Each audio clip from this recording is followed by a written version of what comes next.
Hey folks, Dr. Gerstmar from Inspire Natural Health. Good morning, good afternoon, good evening, whenever you happen to be listening to this. I hope you're having a fantastic day. All right, we're continuing. Today's part 2 of our 10-part series on the Aspire method. Now, the Aspire method is the method that we've developed over the last 10 plus years of working with people with digestive issues and autoimmunity. After all, our goal is not just symptom management or symptom relief, right? That's great. We want to get symptoms under control. We want to get people feeling better, not having those symptoms interfere with their lives, cause unnecessary physical, mental, emotional pain for people.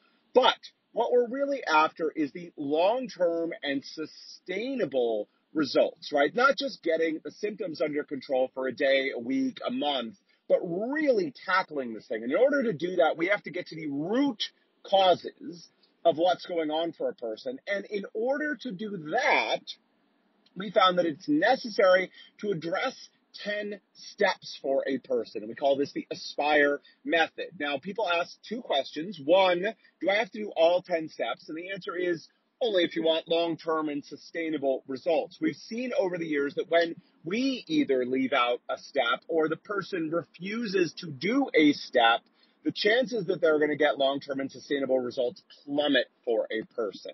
Now, it is important to note that some people need to do very little work in certain steps, either because they don't have a big issue going on or they've already gotten it all sorted out for them. So some people are going to spend a long time in a step working to get that step up to where they need it to be to get the results they're looking for, while others will breeze through a step very, very quickly. The second question is, do I do these in order? Step 1, step 2, step 3? And the answer is no, not necessarily. It depends. That's why a good evaluation is important, because someone may be glaringly obvious someone needs to, put a lot of work in step 7 before they can do step 2 or step 3 or step 9 or, so the steps are there and if nothing else, sure, work through each step, get each step in place, but the steps may be moved around. That's why we individualize each plan to what a person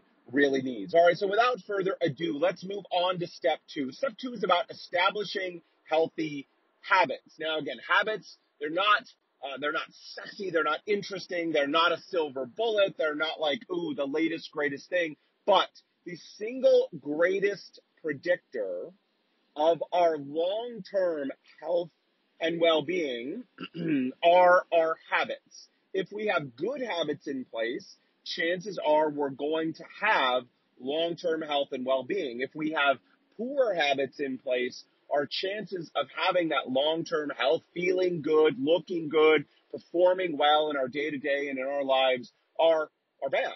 Right, are not good. The chances that we're going to have our digestive issues or autoimmunity long-term and sustainably in a good place are not good if we don't have our habits. So we've mentioned food. We specifically singled that out because it is such a powerful piece, but a lot of people want to brush aside these other habits. So what are the main habits that we're talking about? We're talking about exercise. We're talking about sleep. We're talking about stress. Exercise, sleep, and stress. And again, we talked about last time, a lot of people either want to over-bias, it's all about food, it's all about food, it's all about food, or under-bias, no, I don't even want to address food, I'm not ready, willing, or able to make any changes. Food is important, but these others are critically important as well. So briefly here, sleep.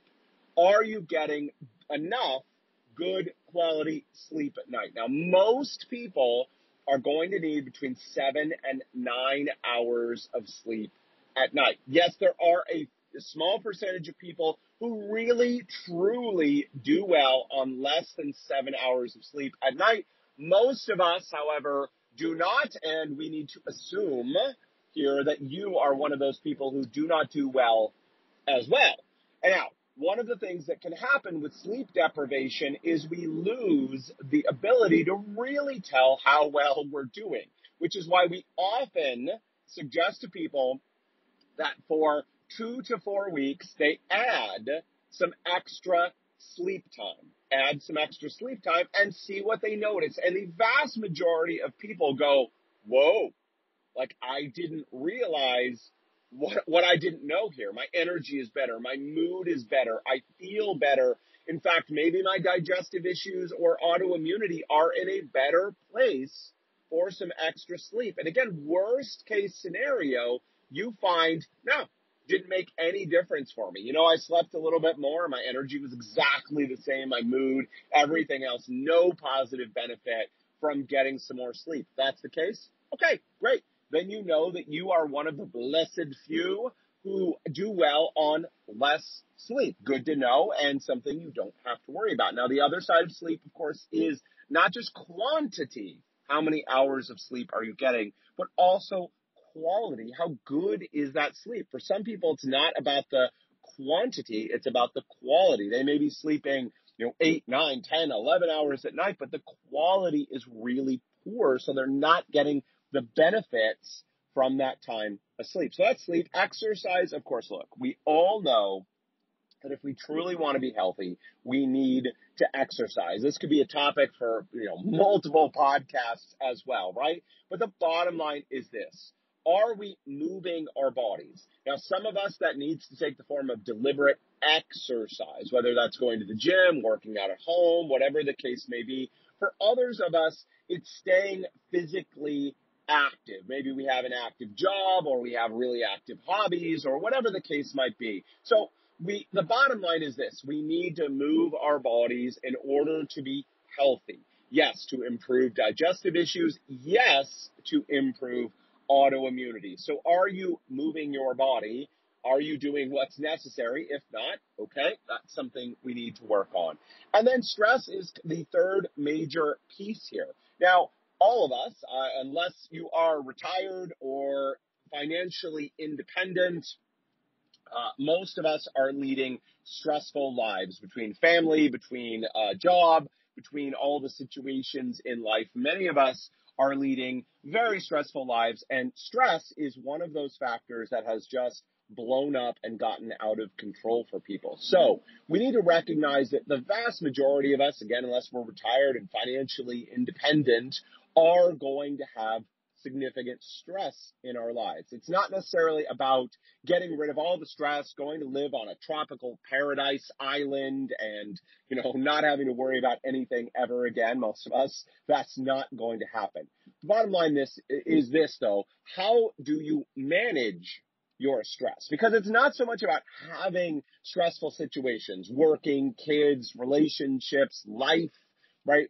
It's not so much about having stressful situations. It's more about how we manage those stressful situations. So doing a full review of life and stress and how we're handling stress is critically important here, and understanding that some people have quote unquote very stressful lives, right, from the outside, but internally they handle it really, really well, and it's not having a major impact on that person's health and well-being. Others from the outside seem to have a pretty idyllic life, right? Oh, things must be great for you. But inside are highly stressed out, and that stress is definitely affecting their mental, physical, emotional health and well-being. That's why it's so important, so hard not to judge others, because what looks easy to us may be really, really hard for them, and what looks hard to us may be, really easy for them. We just don't know. And stress, yes, is an external thing, but also very much an internal thing. So it is important, again, for long-term health and well-being,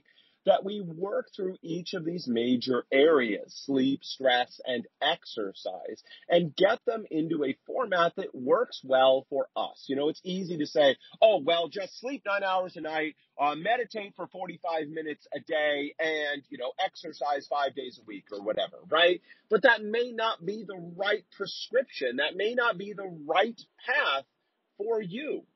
So it's easy to look, again, from the outside and say you need to do this. But just like with food, we need to find what works for us. And what works for one person may not be the right combination for another person. This is especially apparent in exercise.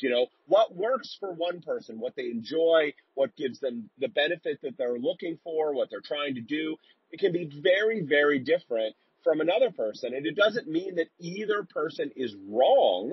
It just means that we each need to find what works properly for us, okay? So it's important in each of these steps that they are individualized and they work for the person in front of us, because applying someone else's formula can just make you sick and miserable, right? Even though it works for someone else. That's why, again, there are no one size fits all. Yes, each person needs to work through the 10 steps of the Aspire method, but each step is going to look different for each person because each person is different. All right, folks, so that is step 2 of the Aspire method. It is to cultivate healthy habits. And the 3 primary ones, there are some others, again, depending on a person and what's going on. We haven't mentioned morning routines and evening routines and other habits of life and mind can also be important for a person. But the 3